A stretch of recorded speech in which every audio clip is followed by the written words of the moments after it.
Shalom, everybody. Shabbat, shalom.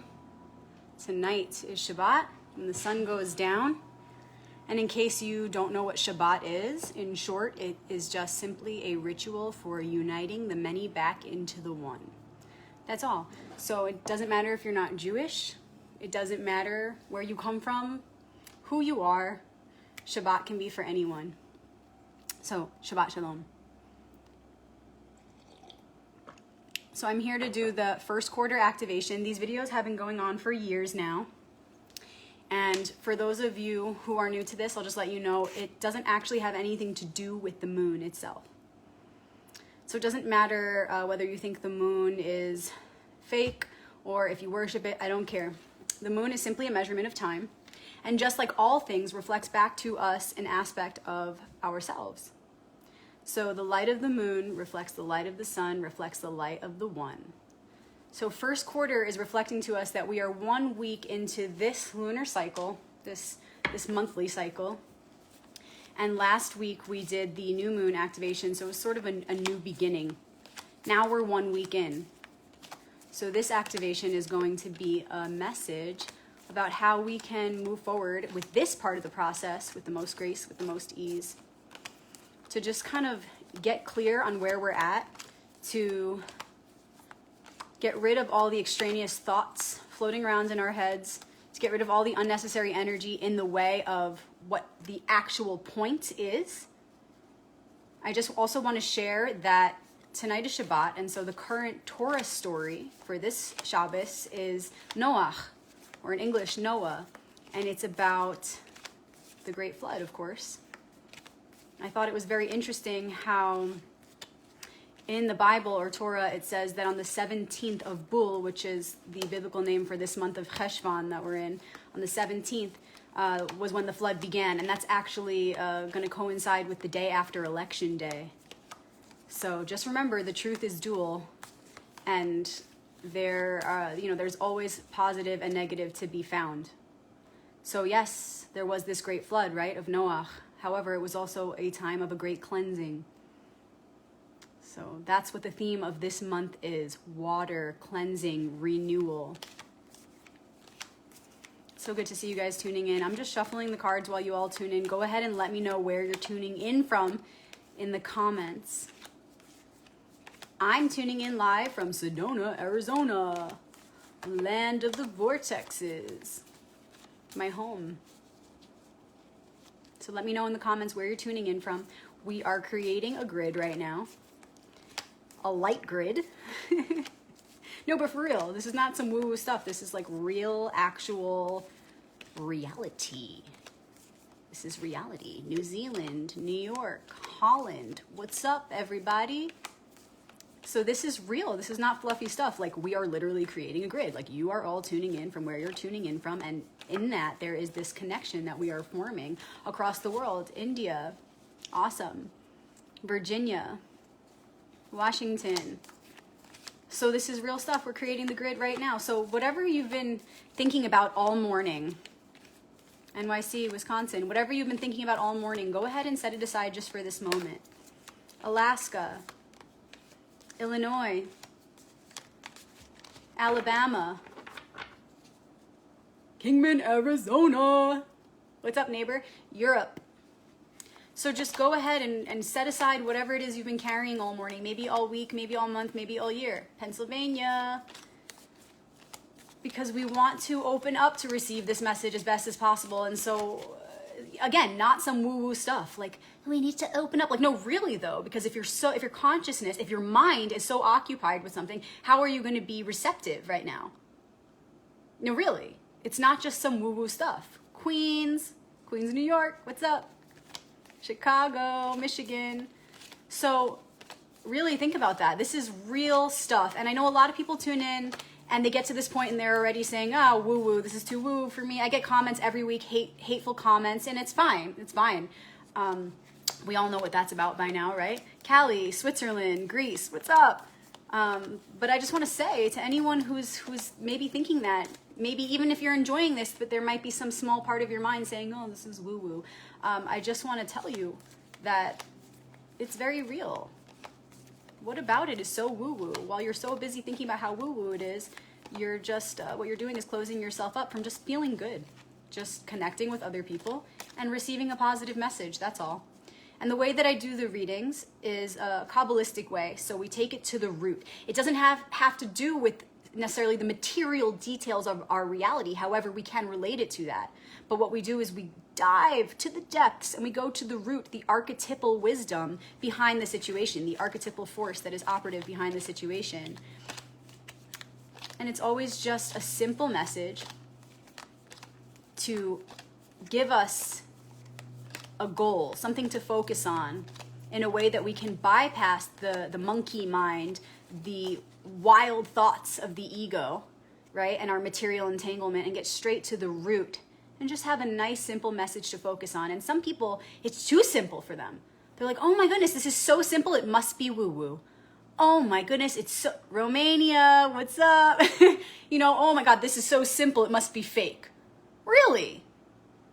Ask yourself why you have to say that, why you have to go out of your way to say that. Why do you feel that? Why is it too woo-woo? Why is it fake just because it's simple? Maybe that's the whole problem with humanity, is that we complicate things. And in fact, the truth really is simple, and that's why children grasp it better than we do. That's why babies come in with this wisdom. We get in our own way. So whoever is over there thinking that it's too woo-woo, check in with yourself and ask why. Why can't you just receive a simple message and enjoy receiving that message with a bunch of other really badass, amazing people all around the world? It's simple, but there's so much power in that. Go ahead and let me know where y'all are tuning in from in the world, okay? The Woo-Woo Tang Clan, yeah, what's up? Awesome. Yeah, so it can't hurt, you know? It's just simply we're looking at these cards. Maybe not like a lot of other tarot readers read. Maybe a lot of people are turned off because of the readers they've seen in the past, or the way they've seen readings be done, where it goes into the ego, where it gets too complex, where it gets too opinionated. But that's not what we do here, and y'all know that. We keep it simple. These cards, these characters are personifications of archetypal wisdom that live within us and within all things. California, Miami, UK, Boston, Cali. What's up, everybody?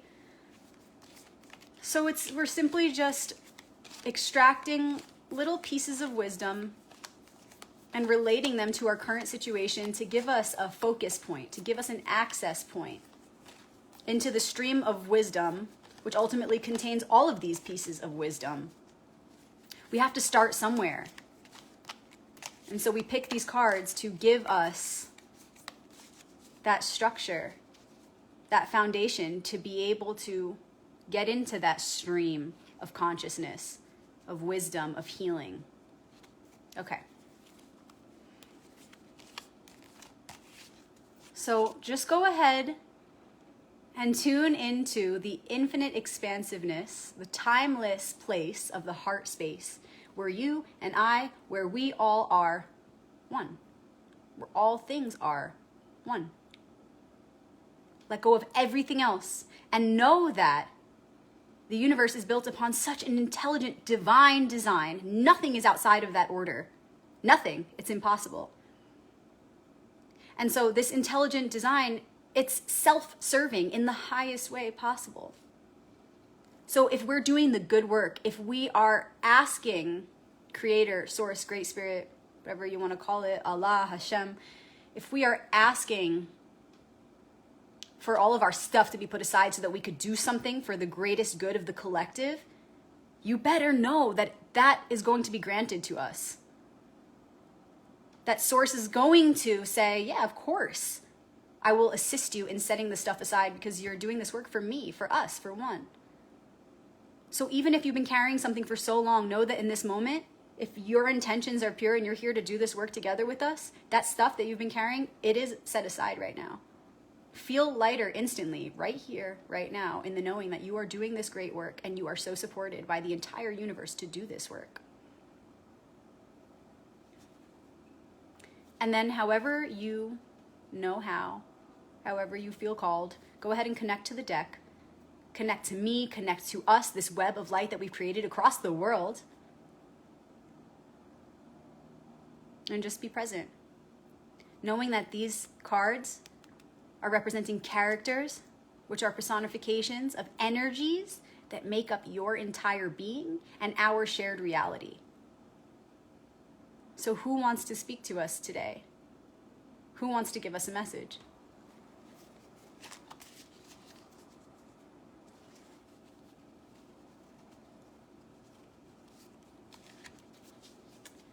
I'm going to start with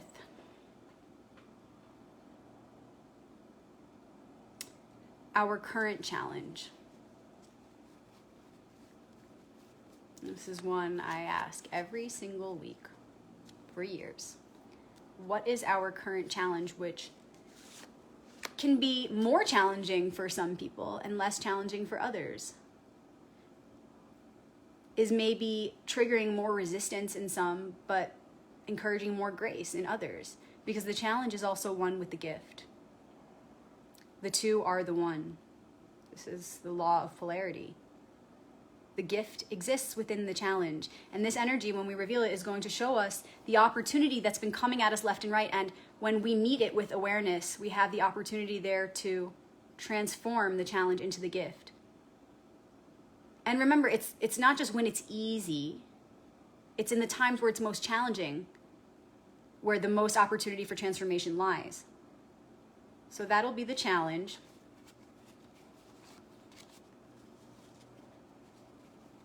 And then let's see, what else do we want to ask? Let's just ask for an ally, or ally through this challenge. Keeping in mind we're moving into Scorpio energy. This is our ally, as we're just beginning the Scorpio season. Water, right? Water, Noah is the Parsha tonight, the Torah portion. Okay, current challenge. Woo. King of Pentacles. Check it out. Kings are the masterminds of the suit pulled. They're the element that we're working toward in that suit. They're the goal of that suit. It's like we want to get to this level of mastery. We want to picture the king. But remember, the queen comes before the king. The heart comes before the mind. The feeling comes before the strategy. We have to tune in before we can act outwardly. And a lot of people believe that Pentacles is the suit of earth. However, Pentacles pertains to the mind. Because without that, we would have no material reality. And the value of that coin, of that gold in his hand, is determined by his thoughts and what he does with them. His realizations, revelations, his definitions of his reality, his programming will determine the value of that gold. Yes, abundance. Check it out. He looks prosperous, abundant. He's got all these grapes on him. But here's the thing. What is our idea of abundance? What is your definition of abundance? What does prosperity mean to you? What is the vision that you hold in regard to that definition? What do you believe a prosperous life would look like for you? Does it include your loved ones, or do you immediately just think of yourself? Or is there a particular person or particular people you see that you automatically include in that vision, in that definition? And notice this. There are grapes all over him. Grapes. Grapes are a symbol for both desire. So it can be gluttony, right? Overindulgence. But grapes are also a symbol of transformation, because our desires are what lead the way to what needs to be transformed, because we are naturally magnetized, attracted to those things that are going to tell us a message of what we came here to learn, what we are currently learning.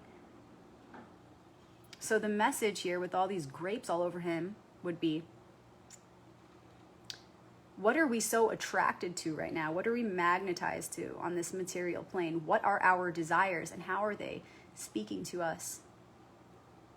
How is our idea of prosperity revealing aspects of who, not just who we are, but who we believe we are. And how is that vision sustainable or not sustainable? How is our vision of prosperity one that is aligned with our highest good in a way that it will bring us continued growth and transformation, as symbolized by those grapes?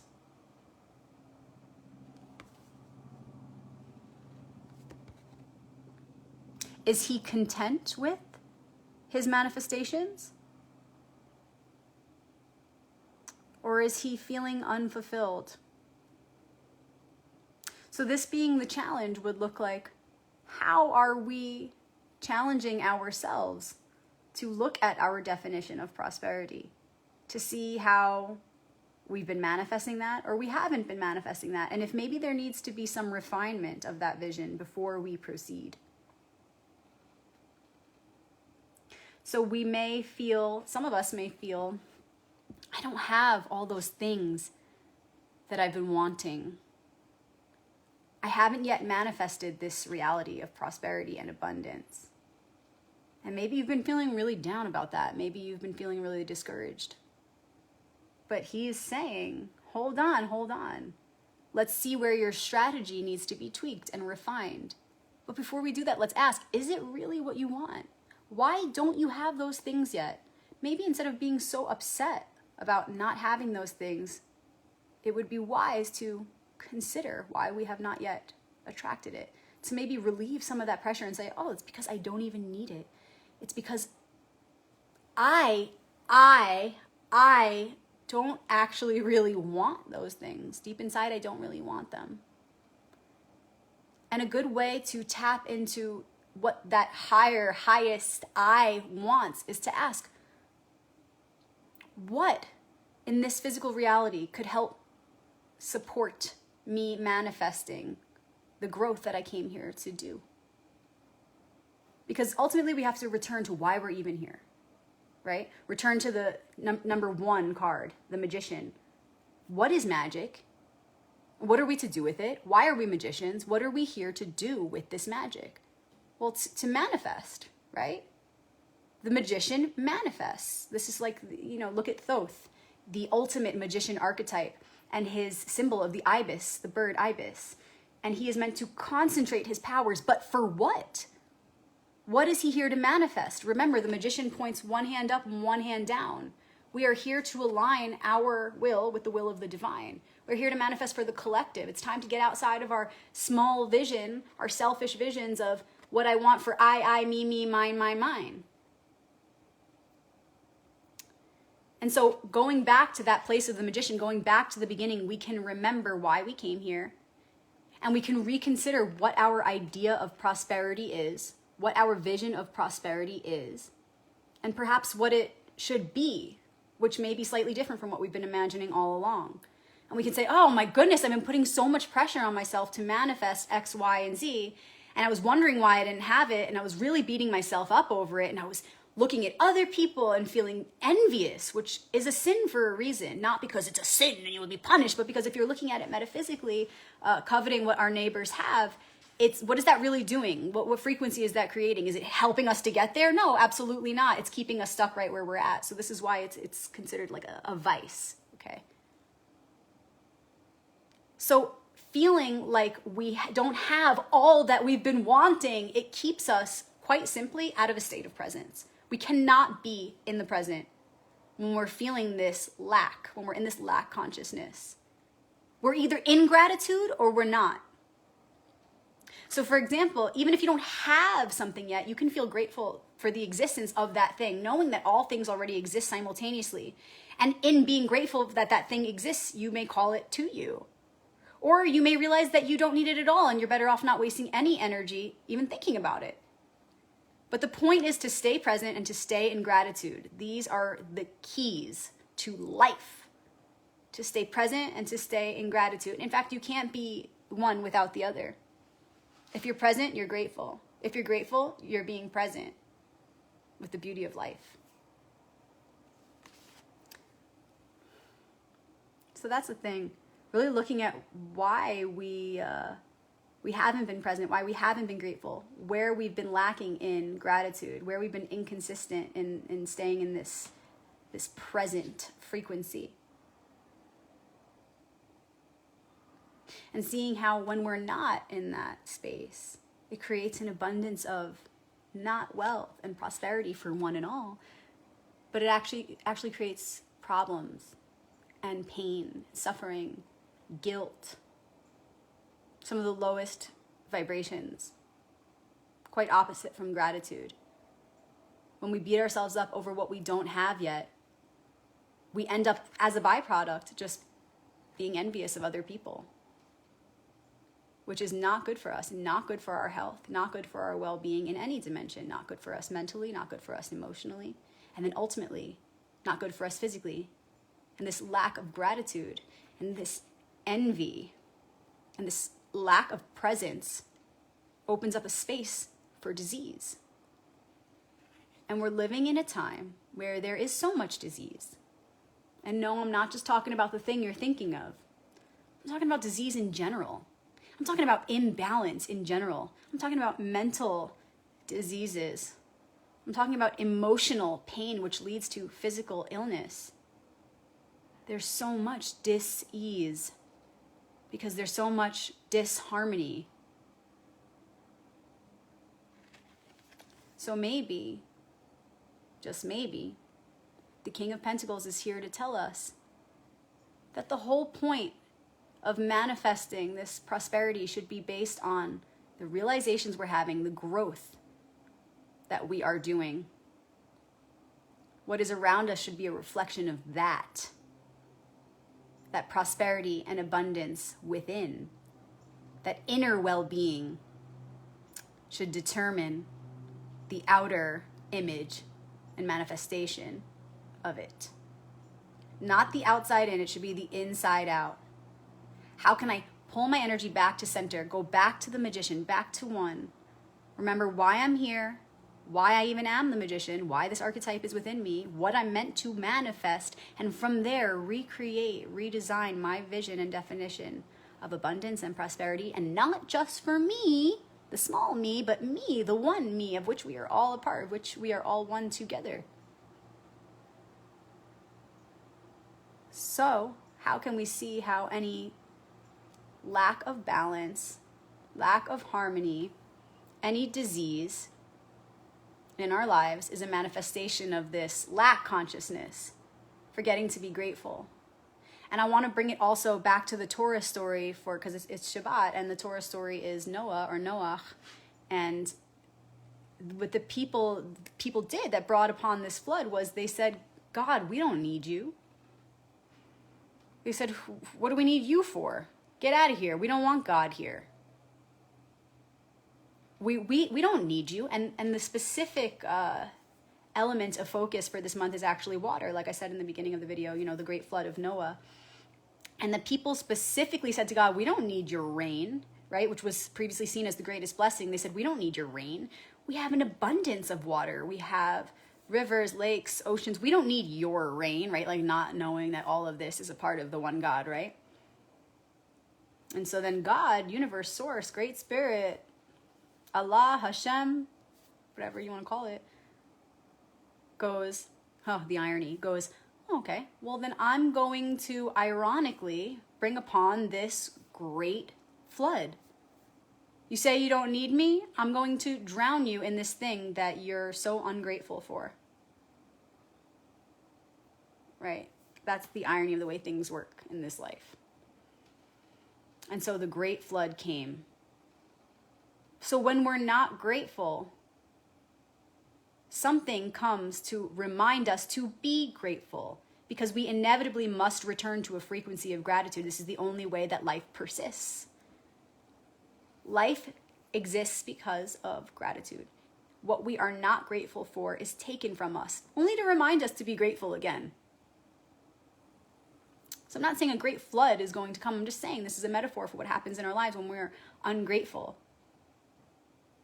And if we're feeling unfulfilled, right, because we live in a materialistic society, So when we're feeling unfulfilled, which so many of us do, because what happens with the materialist is we're never fulfilled. We always want more. There's no opportunity to feel like our cup is full ever. And so this perpetual lack of gratitude ultimately calls for some event to slap the truth back into us, to wake us up and to go, be grateful. But be grateful for the right things. Because otherwise that's only an illusion. That gratitude is an illusion. It's not sustainable. And you'll ultimately always be unfulfilled. So remember to get back to the roots. To really consider why we're here and what we should be grateful for. The things that can never be taken from us. The elements, nature, our connection to source, divinity. If we remain in a space of gratitude for these things that can never be taken from us, we create a foundation to build upon in this life that can never be broken, that can never be washed away.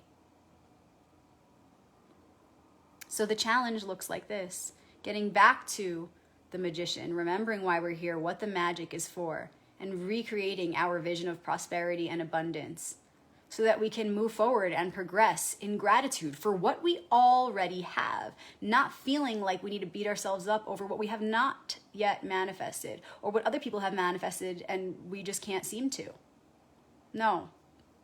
Time to be grateful for the abundance that already exists within and all around. And who is the ally for this week? Woo! 3 of Wands. Wands are fire, spirit. The colors are very similar in these two cards, so I just want to hold them up together. Wands are fire, spirit, and 3 is action. Taking action upon our spirit's calling. It's also opportunity. The 2, the card that comes right before, is the man in between 2 wands with the world in his hand. And he's weighing the opportunities and he's looking at that world, and at that 2, which you always want to look at the cards before and after, with that 2, he's going, the world is in my hand. What do I want to do with it? The opportunities are infinite. They're endless. What do I want to do? Which path do I want to take? The 2 paths, right? The 2 really represent the many. And now here we are to the 3. Yeah, like Kelly says here, time to get on it. Time to take action upon those opportunities. Pick which ones and just go for it. Time to go for it. We got to start somewhere. So it's important to really get through this. Make sure we recreate our definition of prosperity. Simplify, refine our vision for prosperity. And then look at the opportunities for our soul's growth right now. And go for it, knowing that we already have everything we need, just simply within us. Just like going back to the Fool card, 0, he carries everything with him in a tiny little satchel on his stick. And that's representing the minimalist lifestyle and the truth that all that we already need is within us and all around us. The elements are our tools and they can never be taken from us. We are made of them. So it's time to stop worrying about what we haven't yet manifested. Worrying about all the things that we don't have, all the things that we haven't yet done. That's draining our energy. It's taking all of our thought power. It's taking all of our energy. It's exhausting. It's time to just look at what I do have, be grateful, and find the opportunities that are already knocking. And the thing is, it's fire, it's spirit. So we want to look behind the actual material opportunities. Don't be like, oh, where are they? Oh, what job is being offered to me? Like, it's not about a job. You know what I'm saying? It's about like the one job, the reason why we're all here, the great work, the highest work. It's about the opportunities for growth. Balance is a never-ending pursuit. And this is the entire reason for our existence. We're here to seek ever deeper balance. So when I say explore those opportunities, look at where you're at right now. What are you recognizing you already have an abundance of? And how can you bring some balance into that? And if you want a simple tool, an exercise you could do is think of what elements am I really connecting to right now? And what is the opposite element of that? What opportunities can I act on right now that can help me to cultivate the opposite element? So if I'm feeling really watery, if I'm feeling really receptive and relaxed and cool, I might want to say, what opportunities do I have to call in more fire, more passion, more heat, more activity? It's simple. Don't try so hard, because if you're trying too hard, you're missing the point. Simplify.